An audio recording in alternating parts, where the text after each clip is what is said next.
UDF RMPI Vadakara നിയോജകമണ്ഡലം സ്ഥാനാർത്ഥി K രമയുടെ തെരഞ്ഞെടുപ്പ് കമ്മിറ്റി ഓഫീസ് അടക്കാത്തെരു കോഫി ഹൗസിന് സമീപം പ്രവർത്തനം ആരംഭിച്ചു. ഓഫീസിന്റെ ഉദ്ഘാടനം MK മുനീർ നിർവഹിച്ചു.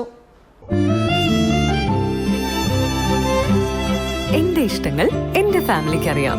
Family wedding centre.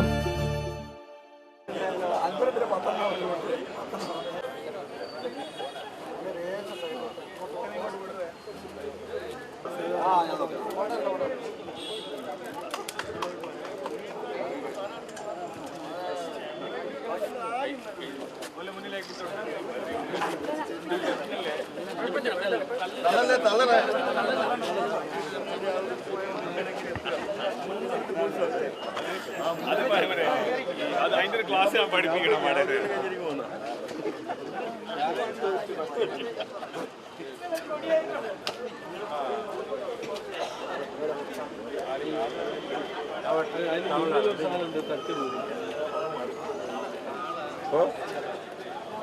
ഈ തെരഞ്ഞെടുപ്പിൽ കോഴിക്കോട് ജില്ലയിൽ നിന്നും ഇടതുപക്ഷത്തിന് ഒരാൾ പോലും ഉണ്ടാകാൻ പാടില്ല എന്നുള്ളതാണ് നമുക്ക് എടുക്കാനുള്ള പ്രതിജ്ഞ.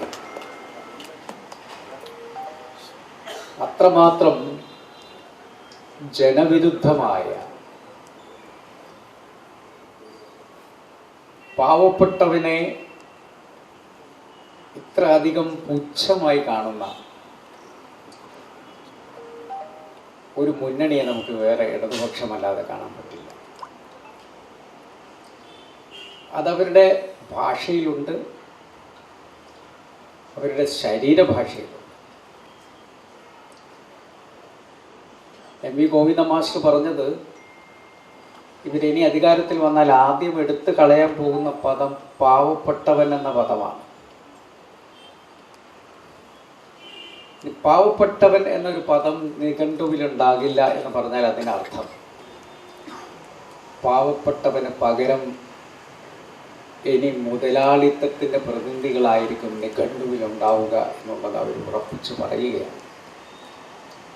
അതുകൊണ്ടാണ് വിഴിഞ്ഞം പദ്ധതി ഉദ്ഘാടന സമയത്ത് വാസവൻ പറഞ്ഞത്, അദാനി നമ്മുടെ പങ്കാളിയാണ് എന്ന്. നമ്മുടെ പാർട്ട്ണറാണ് അദാനി എന്ന് പറയാനുള്ള ധൈര്യവും ചങ്കൂറ്റവും മാർക്സിസ്റ്റ് പാർട്ടിക്ക് വന്നിട്ടുണ്ടെങ്കിൽ അവരുടെ നിഘണ്ടുവിൽ ഇനി പാവപ്പെട്ടവനുണ്ടാകില്ല.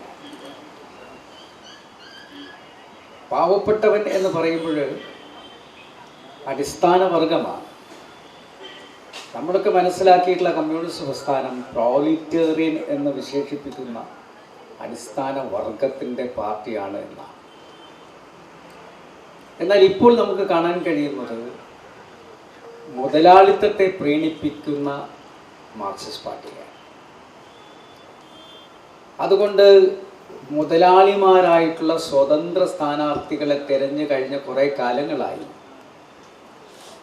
ഏറ്റവും സമ്പന്നരായിട്ടുള്ള ഒരു 4 നിയോജകമണ്ഡലമെങ്കിലും തിരഞ്ഞെടുപ്പിൽ സ്പോൺസർ ചെയ്യാൻ പറ്റുന്ന സ്ഥാനാർത്ഥികളെ തേടിപ്പിടിച്ചിട്ടാണ് മാർക്സിസ്റ്റ് പാർട്ടി മത്സരിപ്പിച്ചിട്ടുള്ളത്.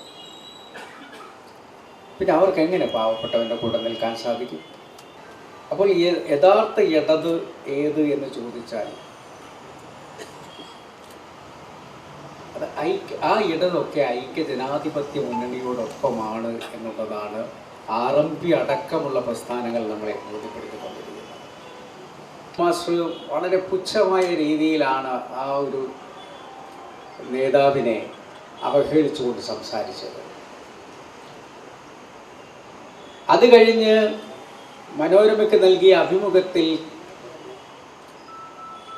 കേരളത്തിൻ്റെ മുഖ്യമന്ത്രി അദ്ദേഹത്തെ വിശേഷിപ്പിച്ചത്, അദ്ദേഹം ചെയ്തത് ചെറ്റത്തരം. അപ്പോൾ പാവപ്പെട്ടവൻ്റെ എല്ലാ അടയാളത്തെയും വെറുക്കാൻ തുടങ്ങി. ചെറ്റ എന്ന് പറയുന്നത് എന്താ?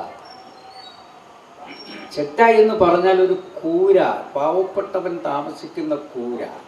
അപ്പോൾ പഴയ കാലത്ത് വലിയ തമ്പ്രാക്കന്മാരൊക്കെ ചെറ്റയിൽ താമസിക്കുന്നവരെ അവഹേളിക്കുന്നതിന് വേണ്ടി ഉണ്ടാക്കിയ പദമാണ് ചെറ്റത്തരം എന്നുള്ളത്.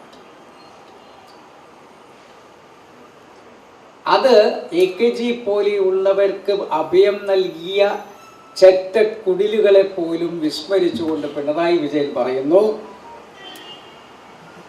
സുധാകരൻ ചെയ്തത് ചെറ്റത്തരമാണ് എന്ന്. അപ്പോൾ പാവപ്പെട്ടവനെ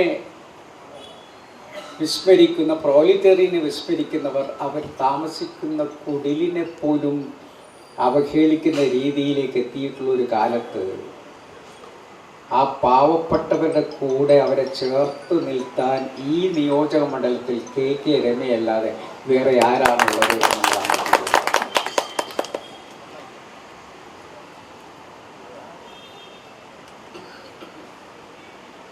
നിയമസഭയിൽ 1000 പിണറായി വിജയന് ഒരു KK രമ മതി എന്ന് അവർ പലപ്പോഴായി തെളിയിച്ചിട്ടുണ്ട്.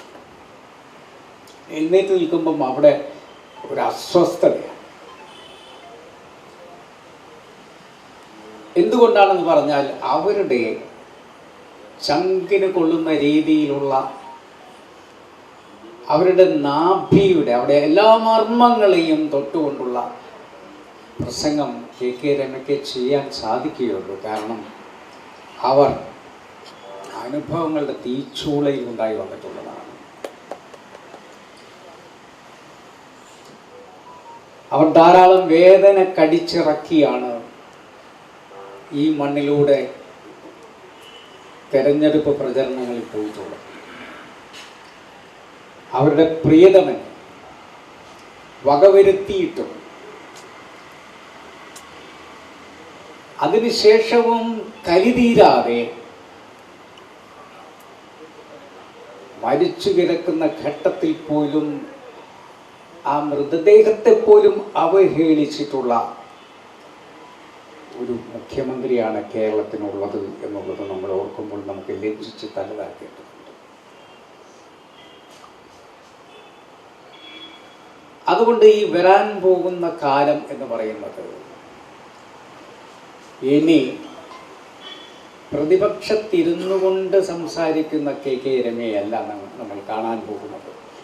ഭരണപക്ഷത്തിൻ്റെ ബെഞ്ചിലിരുന്നു കൊണ്ട് സംസാരിക്കുന്ന KK രമയെയാണ് നമ്മൾ ഇനി ഇവിടെ നിന്നും തിരഞ്ഞെടുക്കാൻ പോകുന്നത്. പ്രധാനമന്ത്രിക്കും മുഖ്യമന്ത്രിക്കും ഇടയിൽ ഒരു വെളുത്ത താടി വെച്ച ഒരാൾ നമ്മൾ കണ്ടു. അദ്ദേഹത്തിൻ്റെ പേര് കുമ്മനം രാജശേഖരൻ. കുമ്മനം രാജശേഖരനും മെട്രോ റെയിലും തമ്മിൽ എന്ത് ബന്ധമാണ്?